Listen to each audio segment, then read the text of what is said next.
Hello and welcome to this Engerati studio at the Lisbon Investor Days, and we're building the narrative up. You may have heard with the other interviews about the landscape, some of the lessons we can learn from America, but I'm pleased now to have Alexander Rothlin, who's the director of SUSI Energy Efficiency here in the studio. And first of all, Alexander, welcome. Thanks for making the time. And the reason why it's exciting to have Alexander here is you actually run an investment fund, right? So can you give us a little bit of an idea of, from your side of the world, what it is that you're looking for? From our side, we actually receive money from very conservative investors that trust us to invest their money and achieve long-term yields for their funds. And from that point of view, we're looking really in Europe at energy efficiency projects that show us a reduction of CO2 levels. So it could be either energy savings, could be energy supply, CHP units, financing.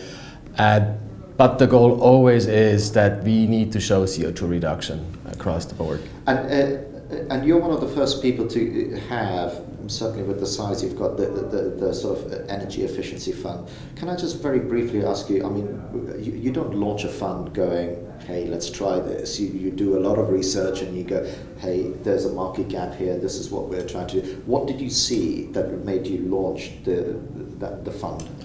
I think our founders, when they set up the company SUSI Partners, they first looked at the renewable fund, but always in the back of their mind the entire transition process in Europe or across the world, where you have then, renewable energy needs to be increased, energy efficiency needs to be increased, and now we just launched as well the third fund in that perspective, where we have an energy storage fund, where you as well, in combination of all that, you have a positive impact on sustainable infrastructure projects financing, basically. And let's bring this to life a little bit, because again, I mentioned to you off air, a lot of the narrative around this particular area feels incredibly similar to another event that I've been commentating on for a long time, which is Africa Energy Forum, where there were a lot of investors who said, look, we've got the money, we've got the fund, but we need confidence in terms of investing. We need, what does confidence look like for you? I mean, what would you ideally like to see? I know in an ideal world we'd like to see 100%, but we can't get that. But can you just describe that landscape? I think at the moment a lot of investors, given the current market conditions, the first goal is obviously get the money back. The second goal is to achieve a kind of return that fits into their asset management strategy.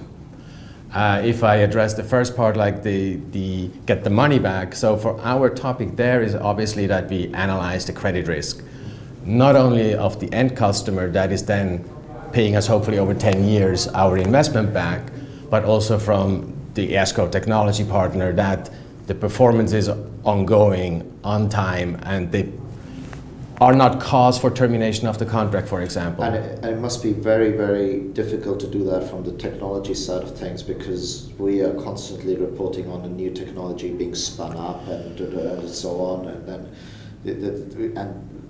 the chain of those technologies is sometimes quite long. You probably need to go all the way into who's the VC backing it, do I have confidence? I think from that point of view, our fund, what we can take, what kind of risk we can take, is only counterparty risk. Right. Okay. So the technology risk stays between the technology partner and the end customer. Right. Performance risk, same thing. Mm-hmm. Or consummation risk or electricity price risk, that all stays in between that scenario. So we just want to get the counterparty risk, which we know, or we hope that when we do our analysis, our due diligence, that we'll get the money back. And then you were talking a little bit to me off air about that sort of event horizon, that you're actually looking for 10 years because of, and the complexity of these deals. It takes so much time to pull all of this stuff together. You don't just want to walk away after 3 years, you're not a VC, you're an asset management fund, you're looking at a 10-year horizon. Do you feel within the current frameworks we've got, you have good confidence that you're going to be able to get that 10-year horizon? Obviously, we have to be a little bit of flexibility here, because certain projects don't make sense to have for 10 years, so you rather do it for 7 years, or the end customer wants it differently. But I think with the team that we have, we are like 15 people just for our fund, which is quite a lot for such a fund. Do you need that many people because it's so new? Or? It's very fragmented based on jurisdiction. It's very fragmented on the current contracts that exist between ESCOs and end customers. So we need to have that analysis done. And if you have project finance, if you have 3-4 people on a project, it takes time. And that's one of the reasons as well why we don't want to invest into projects that are highly fragmented and then at the end of the day they pay back in 3 years. Because if I invest or do the time actually to make an investment and it's only for 3 years, then it's basically a waste of time for our fund and we won't achieve the targets that we have. Sorry, I interrupted you. So it's critical for you to see that sort of 10-year horizon from the investment. Yes.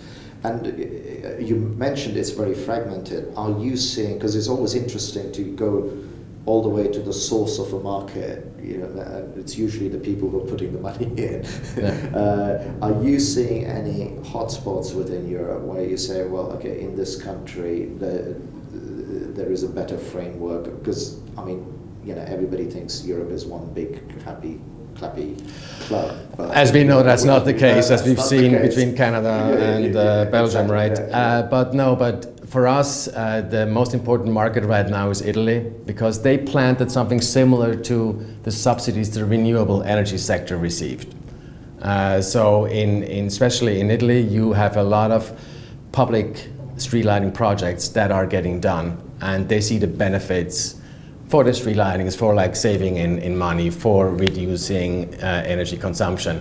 So that's for us right now the hottest market basically where we look at. So in that market, the DNA is you've got a risk guarantee. You've almost got like it's a bit like a sovereign underwriting. Yes, it is, but it's also Italy, and it's not really AAA rated. Right. So there are certain risk mitigants that we still need to apply. You cannot just blindly go into the public sector and trust that, as we know what happened over the last 6-7 years, public sector didn't always pay back, for example, all the money that was owed, right?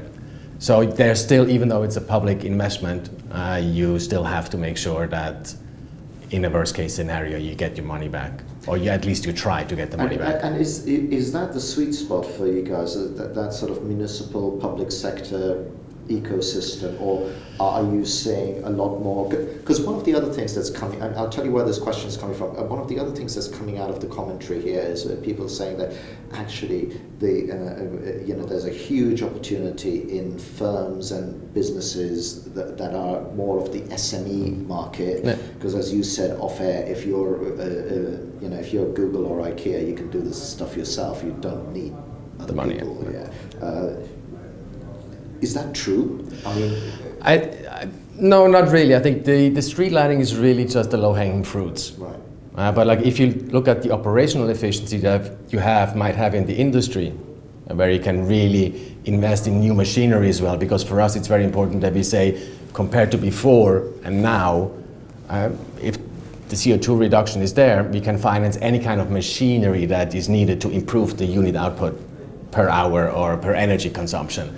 And there's a huge volume obviously as well, if you look especially in the private industry.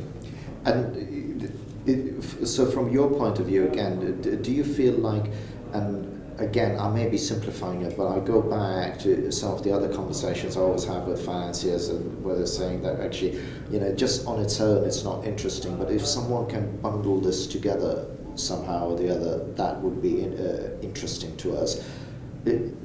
Is that something that you feel would be viable in this market, or am I just dreaming something up here that actually you can't see happening? I mean, like as I said before, I mean, it's a combination of factors, and you need to be flexible and innovative to see opportunities on where they are and where they are not. And I think if you have an open mind, you can see a lot of opportunities to really take advantage of and move ahead. And just as we come to the end, just as sort of the final piece, because it's one of the other things that is coming through in the narrative, I suppose the more these deals are done, the more comfortable people get, investor side, buy side, whatever side you're on. Do you think we're close enough to having the same language and the same terminology and sort of a standards-based approach to this? Because what I hear from you is very different from the other commentators. The fragmented market keeps coming home into my ear. I mean, the goal obviously is that we can achieve that with the standardization and bankability of energy efficiency products. But it's not there yet. I mean, as we know, Brussels takes time. To make those like changes for accounting rules takes time. It's not from one day to the other, but at the end of the day, I think it would be highly beneficial because there's huge need. Billions of dollars can be invested in Europe in energy efficiency, and it's not getting done because of certain kind of issues that we have, right? But if it's obviously standardized, it would help dramatically. Brilliant. And on that note, I think we'll leave it. And just to hook these narratives together, the issues that Alexander is talking about are in the first interview with Jessica Strongback, and they're really to do with accounting rules and regulations. I'm not going to have Alexander repeat all of that. You can go and watch that there. Thank you very much for watching, and Alexander, thank you very much for being here. Thank you.